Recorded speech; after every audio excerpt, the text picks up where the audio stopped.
अवधूत चिंतन श्री गुरुदेव दत्त श्री स्वामी समर्थ। तुम्हा सगळ्यांचं माझ्या चॅनलमध्ये खूप खूप मनापासून स्वागत आहे। तर मी आज तुमच्यासोबत शेअर करणार आहे माझ्या मार्गशीर्ष महिन्यातला पहिला गुरुवार आणि दुसरा गुरुवारचा जो व्लॉग आहे तो उद्या संध्याकाळपर्यंत नक्कीच मी चॅनलवर अपलोड करेन श्योरली। आणि आय एम सो सॉरी की मला हा इतका लेट पोस्ट करता येतो कारण ऑफिस आणि या सगळ्यामुळे वेळ नाही मिळाला, पण मी जे काही शूट केलं आहे ते मी तुमच्यापर्यंत पोचवते आहे। सो आय होप तुम्हाला ते नक्कीच आवडेल, तुमच्यासोबत मी ते शेअर करते। तर पूजेला सुरुवात केली, सकाळी लवकर वगैरे उठून छान दरवाजा वगैरे स्वच्छ पुसून आंब्यांची डहाळी लावली। हार आणि तोरण करायला काही वेळ मिळालेला नाही, त्यामुळे ते केलं, देवपूजा करून घेतली आणि त्यानंतर पूजेला सुरुवात केली। पूजेची सुरुवात रांगोळी काढून केली, स्वस्तिक वगैरे तुम्ही पाहिलातच। त्यानंतर नाही, माझ्याकडे तांब्याची छोटीशी कळशी आहे, छोटी आहे ती, फार मोठी नाही आहे आणि मी वस्त्र देवी आईला छोटं परिधान करणार होते, त्यामुळे ते इनफ आहे। पण माझा देवी आईचा जो मुखवटा आहे तुम्ही बघू शकता, जो तुम्हाला सगळ्यांनाच खूप आवडलेला आहे, त्याचे डिटेल्ससुद्धा मी तुमच्यासोबत लवकरच शेअर करेन, जेणेकरून येणाऱ्या तिसऱ्या आणि चौथ्या गुरुवारसाठी जर तुम्हाला तो घ्यायचा असेल तर तुम्ही तो परचेस करू शकता। तर बघू शकता असं पूजेसाठी लागणारं सगळं साहित्य मी काढून घेतलं आहे जवळ, म्हणजे सतत उठायला नको।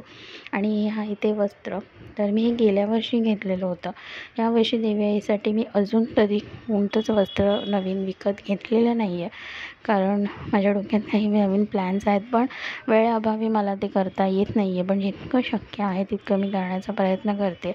तर ही मांडणी मी सकाळीच करून घेतलेली आणि पहिल्या गुरुवारी खूप घरात कामं होती, ऑफिस वगैरे या सगळ्यामुळे मग नाही वेळ मिळाला। तर तुम्ही बघू शकता हा आहे माझा मुखवटा, तो सगळ्यांनाच खूप आवडला, माझ्या देवी आईचा मुखवटा आहे।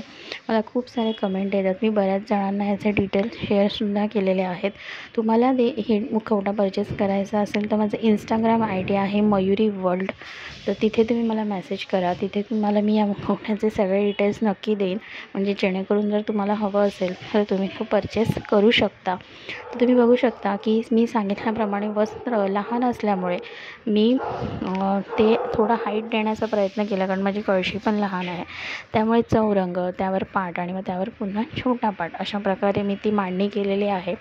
तर मोठ्या चौरंगावर मी लाल वस्त्र अंतरलं, पाटावर मी अष्टदल कमल काढून घेतलं आणि जे छोटंसं चौरंग होतं ज्यावर मी कलश ठेवणार होते त्यावर मी तांदळाने अष्टदल कमळ काढलं आणि पूजा करण्याअगोदर दिवा प्रज्वलित करून घेतला।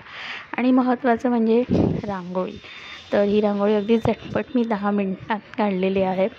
तर आय होप तुम्हाला ती आवडली असेल। आणि मग ही आहे माझी संध्याकाळची पूजा, मी तुमच्यासोबत जी शेअर करते। सो अशी ही देवी आईला मी असं छान सजवून घेतलं, तुम्ही बघू शकता। हे लाल वस्त्र मी गेल्या वर्षी परिधान करण्यासाठी आणलं, पण ते नाही झालं शक्य, त्यामुळे मग मी यावर्षी ते परिधान केलं। नवीन कोरं आहे आणि असं काही नाही की 4 गुरुवारी नवीनच घ्यायचं, आपण एकच कंटिन्यू करू शकतो, किंवा जुनी वस्त्र चांगल्या कंडिशनमध्ये असतील तर आपण ती देखील वापरू शकतो। आणि पारायण सुरू आहे, त्यामुळे ही सगळी पुस्तकं, पोथी आणि त्यानंतर देवी आईला नैवेद्य अर्पण केला। सो अशी छोटीशी माझी ही पहिल्या गुरुवारची पूजा होती, खूप कामात, गडबडीत आणि घाई गोंधळामध्ये ती केलेली होती। ते जे काही आहे ते मी तुमच्यासोबत शेअर केलेलं आहे। आता देवीचा मुखवटा, त्याचसोबत देवी आईला वस्त्र किंवा साडी कशी नेसवायची यासाठी सुद्धा मला खूप कमेंट आलेल्या आहेत, तर मी त्यांचेसुद्धा रिप्लाय तुम्हाला अशी पर्सनल नाही देऊ शकत। मी त्या सगळ्यासाठी तुम्हा सगळ्यांना हेच सांगेन की माझं मयुरी वर्ल्ड इंस्टाग्राम अकाउंट आहे, तुम्ही त्याला फॉलो करा आणि तुम्ही मला मेसेज करा, मी तुम्हाला नक्की तिथे रिप्लाय देईन मुखवटा संबंधित। आता राहिला प्रश्न तर देवी आईच्या वस्त्राचा, साडी कशी नेसवायची, हे तर रेडीमेड वस्त्र आहे आणि 5व्या गुरुवारचा जो माझा गेल्या वर्षीचा व्लॉग आहे तो तुम्हाला सगळ्यांना प्रचंड आवडला आणि त्यावर खूप साऱ्या कमेंट येत होत्या। तर वस्त्रासाठी तुझ्यासाठी तुम्ही चॅनलवर कनेक्टेड राहा, माझ्या चॅनलला सबस्क्राईब करा, म्हणजे तुम्हाला उद्याच्या व्हिडिओमध्ये ते कळेल की देवी आईला साडी कशी नेसवली होती मी। सो हे सगळं तुम्हाला उद्याच्या म्हणजे दुसऱ्या मार्गशीर्ष गुरुवारच्या ब्लॉगमध्ये कळणार आहे। हा माझा पहिला मार्गशीर्ष गुरुवारचा ब्लॉग आहे जो मी आज शेअर करते, पण आय प्रॉमिस की मी दुसऱ्या मार्गशीर्ष गुरुवारचा ब्लॉग लगेच उद्याच चॅनलवर अपलोड करेन।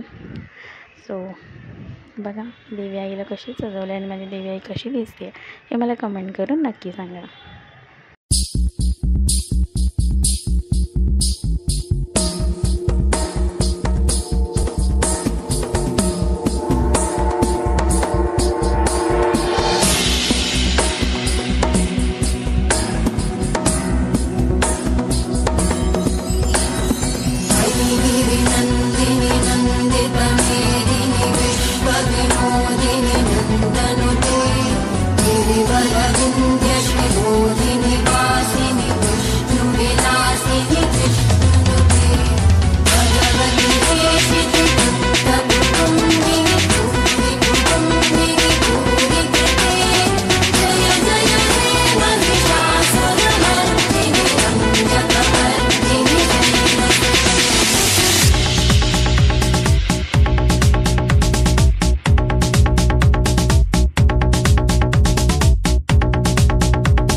सो ओव्हरऑल असा होता माझा मार्गशीर्ष महिन्याचा पहिला गुरुवार, जो खूप धावपळीत, कामात आणि गडबडीत गेला.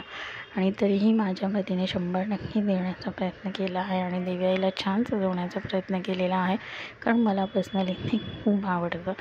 आणि रात्री तुम्ही बघू शकता असे दिव्यांच्या रोषणाईंच्या वेळेत खूप छान वाटतं. आता मी लांबून व्हिडिओ शूट केला आहे त्यामुळे ते तसं दिसतं आहे, पण काळोखात कधी कोणत्याही देवाला ठेवू नये, त्यामुळे मी असे दिवे वगैरे खूप सारे लावून ठेवतो. तर असा होता माझा मार्गशीर्ष महिन्यातला पहिला गुरुवार. सो आय होप तुम्हाला तो आवडला असेल. आवडल्यास नक्की व्हिडिओला लाईक करा, कमेंट करा, शेअर करा आणि चॅनलवर नवीन असाल तर नक्की चॅनलला सबस्क्राईब देखील करा. आणि दुसऱ्या गुरुवारच्या व्लॉग्ससाठी स्टे कनेक्टेड गाईज. भेटूया अशाच नवीन व्हिडिओसोबत. तोपर्यंत सगळ्यांना श्री स्वामी समर्थ.